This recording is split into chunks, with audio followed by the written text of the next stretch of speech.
e vai pra cima, cara.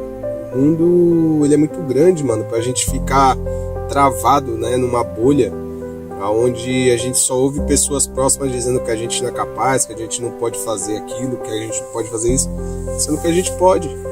Eu já ouvi muito de pessoas próximas a mim que, tipo, isso não era pra mim, né? Pra fazer tal coisa tem que ter sangue. Cara, quantas vezes você ouve? O fulano pra ser médico tem que ter sangue pra médico. Pra ser, sei lá, mecânico tem que ter sangue. Não, cara, você é o que você quiser. O que você determinar a ser, você vai alcançar, mano. Entendeu?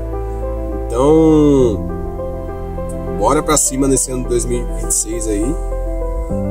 Vamos em busca dos nossos objetivos, né?